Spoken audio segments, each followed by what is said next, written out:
Welcome, sales and marketing pros, to Making Successful Live, coming to you from the Social Sales Link virtual studios. I'm Bob Woods, and I'm joined by Bryn Tillman and Stan Robinson. How y'all doing today? Good, Bob and Stan. How are you? Very good. Excellent, excellent. Good stuff here. So it is summertime 2024, and you might think that everyone is on vacation, but there are still a lot of people in the office, in the field, in front of their computers, doing Zooms, all that other type of stuff. And business is still being transacted.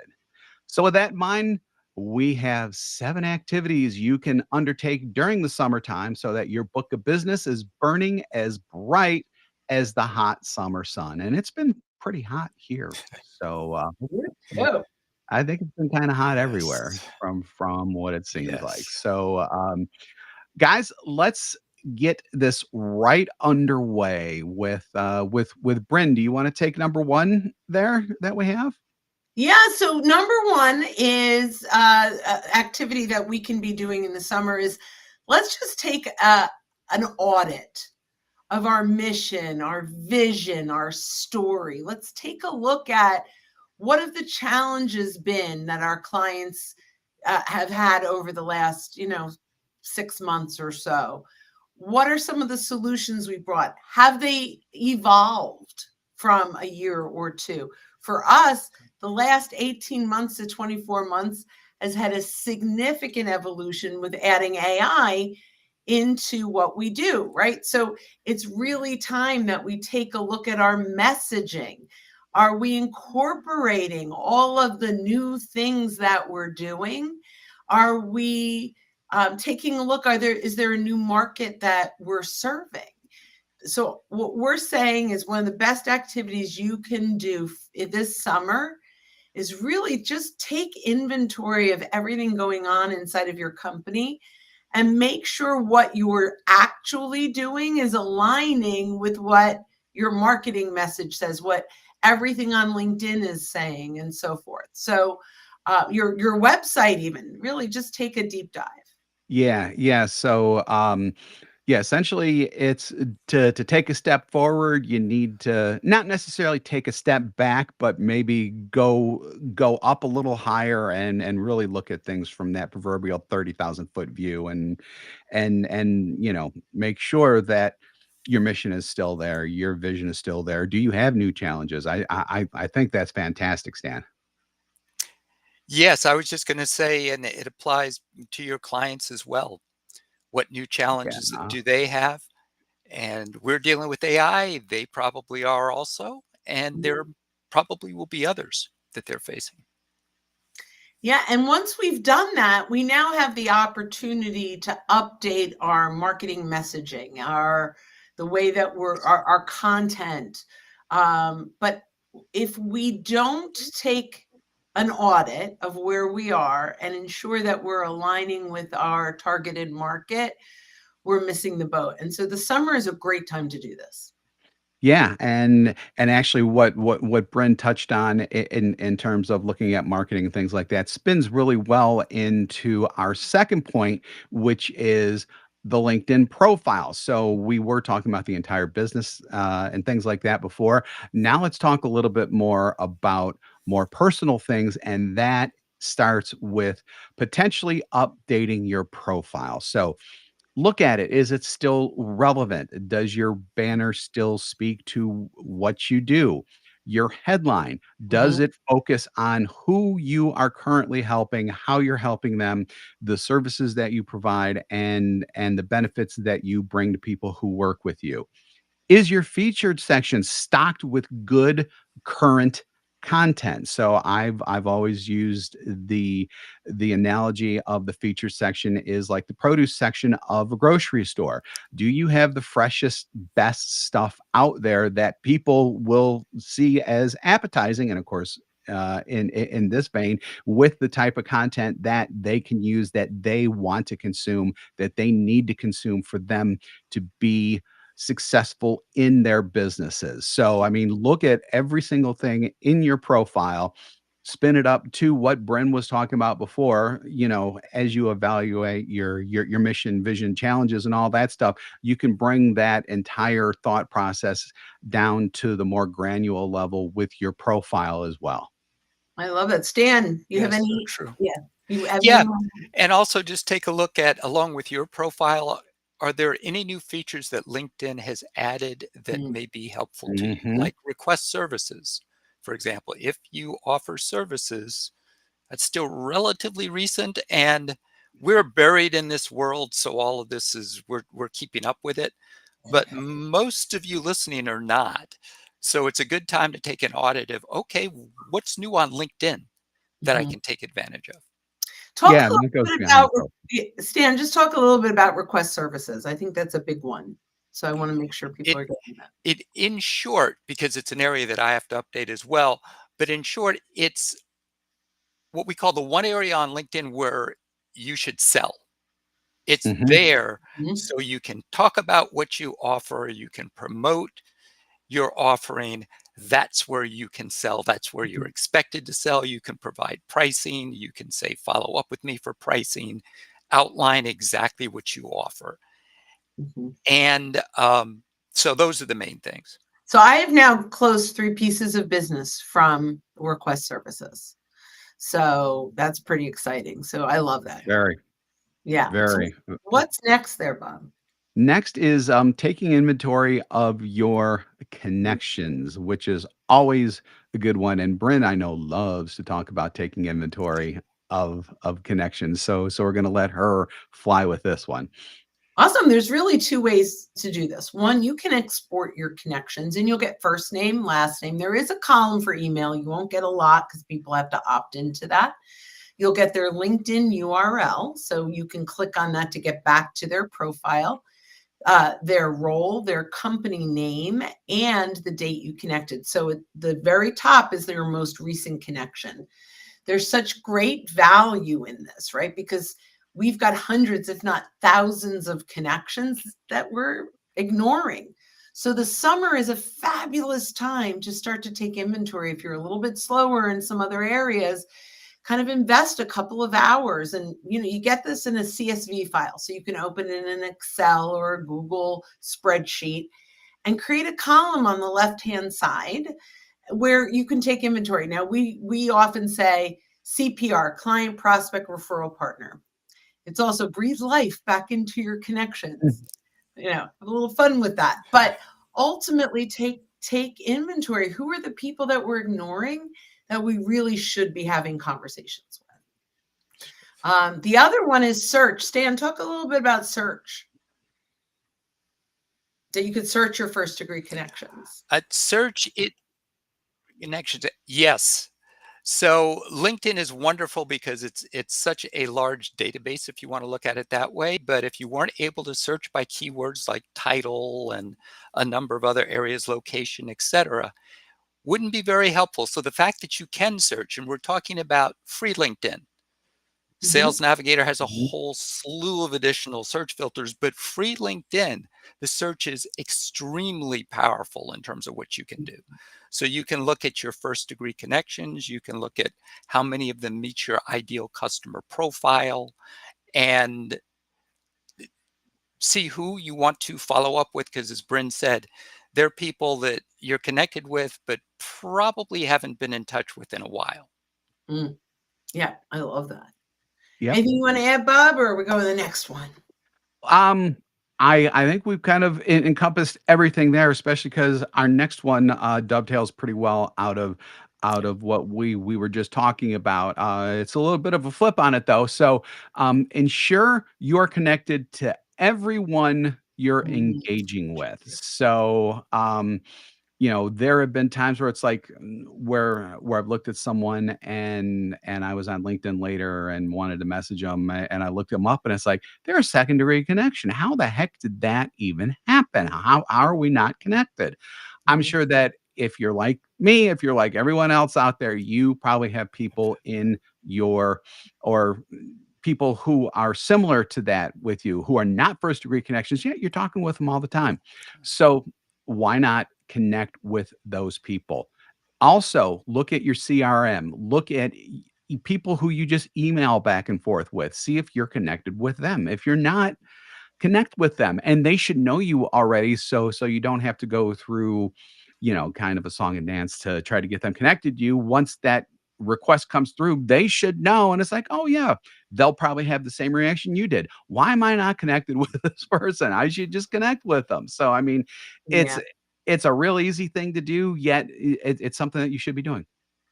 Yeah, I love that. And I every time I have a meeting with someone and I'm doing my little bit of pre-call planning, which sometimes is Mhm. very little. It's just going to their profile to identify where do they live, who are our shared connections, what are they sharing about. I mean, there are some times that I'll go deeper, but ultimately I will send a connection request that says I'm looking forward to our call in an hour. Let's connect. Yep. If someone else shows up on that call that I didn't expect, which happens often, then I will send a connection request that says, great meeting you on the call. Looking forward to next steps, whatever those are, right? And so that's really important. And if you are emailing back and forth, go find them on LinkedIn and connect. It is Yes. so important that we are building a network of people that we are really having conversations with. Yeah. Yep. Absolutely. Absolutely. And then also just keep in mind that, sometimes um, you have to discover the channel that people want to communicate with you. So sometimes it's text, sometimes it is LinkedIn, sometimes it is email. But make sure that you're at least connected or at least know how to get in touch with them, but then also know which form that they like to communicate in the best, which channel, which we're using channel a little bit differently here than what we normally do, but it's same type of thing. Someone Yeah. wants to text all the time, text them. Yeah, but that's a great opportunity. I mean, if you connect, I would always connect on LinkedIn because you can follow Yes. the path and if they move. Yep. But then your welcome message when you connect, I love that, could say, I'm on LinkedIn a lot. This is typically how I communicate. Is this good for you or would you prefer text or Yeah, email? and that's why I was bringing it up. I Exactly. love Yep. that. I love Very it, good. love it. All right, Yep. cool. What's the next one?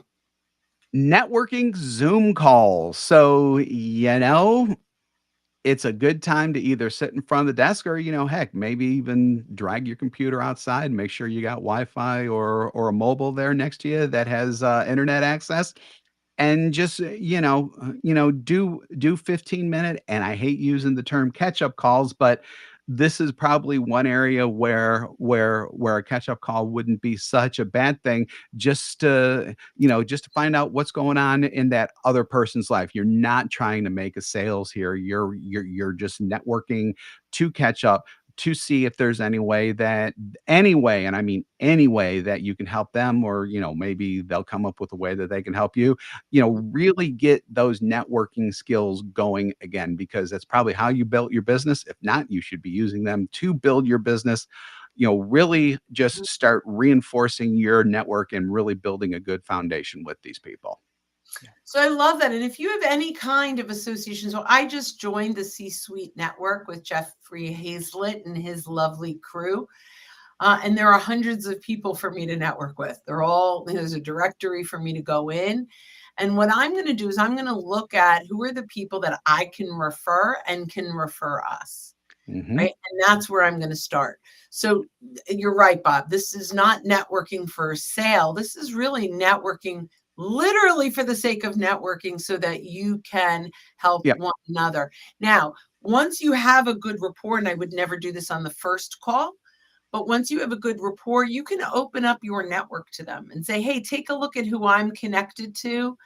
If there's anyone that you want to meet, I'm happy to make introductions, and vice versa. Maybe I can look through your connections. They'll probably just offer anyway at that point. But I think really summer is a wonderful time to do these networking calls. And, I'm going to just say for a second, a lot of folks will say, well, no one's around. Well, there are arguably 10 weeks of summer. We're already through a few of them. Hmm. People typically go away for 1 week, Exactly. right? So that means that only 10% of the people are gone the week that you're trying to network. So just keep that in mind, that just because it's summer doesn't mean that people are not around. And networking is great. This is a wonderful opportunity because you won't maybe feel the same pressure as during the rest of the year to make sales, but you can set up your September to be incredibly successful. Absolutely. Stan, you have anything to add to that? Just that it's a great time to nurture relationships, and that's what we've been talking about. Yeah, nurture is a great word here. And and speaking of relationships, next one is all about determining who is within your social proximity and then warm market prospecting. So warm market prospecting is those second degree connections. That's what we call the warm market because you can because you know someone who knows someone essentially. Oh, You know, it's not who you know, it's who they know as I used to put it once upon a time, and that's definitely in play here. yeah, I love this. And Stan, do you want to add to this before I kind of go off on my thing? No, jump right into it. Yeah, so we talked about networking partners, but let's talk about your clients. This is a great opportunity to search who your clients know that you might want to meet. And, a lot of times as salespeople, we will ask our clients, who do you know that could use my products or services the way you have? And they kind of shrug and say, I can't think of anyone. Well, if we have a list of 8, 10, 12, 20 people, and I just say, Mr. Client, I've really enjoyed working with you. I'm glad we've been able to have such success with X, Y, and Z. I notice you're connected to quite a few people that I'd love to get in front of. Can I run these names by you? So you just run the names. And if there's 20, maybe there's 2 or 3 introductions. Or maybe if there's 8 or 10 people, we can ask permission to drop their name. So when I reach out and I say, hey, Bob, Stan Robinson and I were chatting the other day, your name came up in conversation. He says, hello. I've been working with him for the last year on X, Y, and Z. And he thought I might bring some value to you, whether or not we work together. I'm confident I could bring some insights that can help you do X, Y, and Z.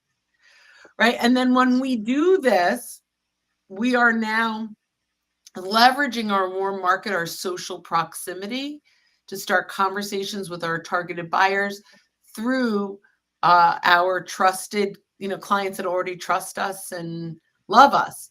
And the summer is a great time to do this, right? The customers are more likely to have a little bit of time to review those names with you. I don't even ask for introductions anymore. I go right to that permission to name drop because I want to take the pressure off of a customer. But Mhm. every once in a while, I have a customer can say, oh, this is my fraternity buddy. I'm happy to introduce you to him. Okay, great. Yep. So, Yeah. yeah. Cool. Very good. Very good. And number 7 is um is is a new one we were talking about. Well, it's going to be new for a lot of people. Let's just say that. And that is start playing with ChatGPT or whatever generative AI that you use or that you're interested in checking out for content, for brainstorming, for business ideas. So when we say start playing with ChatGPT, first of all, when we say ChatGPT, we actually mean any of the generative Copilot, out there. Gemini, Yeah, all any of those things. Yeah. But what I like about calling it call. ChatGPT is the word chat is in there because you got to talk to it. You can't Right. a lot of times we can do what's called one shot prompting and get exactly what we want out of it just with one prompt. More often than not, though, you have to have a conversation with it. And that's where you not only get to have good ideas coming from it, but you also get to discover how you can put questions, how you can actually talk to Chat GPT so that it's giving you the results that you want. And Mhm. I think that that's really important. And the only way for you to do that is to start using it and also realize that it may not be perfect every single time, but you have to talk to it to really get it to give you the type of output that you need for whatever it is that you're using. Love it. Yeah. So anything you want to add to that, Stan? Just be patient with ChatGPT, just like you'd be patient with a new intern. Yeah. who's really smart, able to pick up on things, but you need to be real specific about the instructions that you give the intern, and in this case, ChatGPT. So don't give up on the first try when you give it a Right. general question and you say, well, it comes back to me with generic information.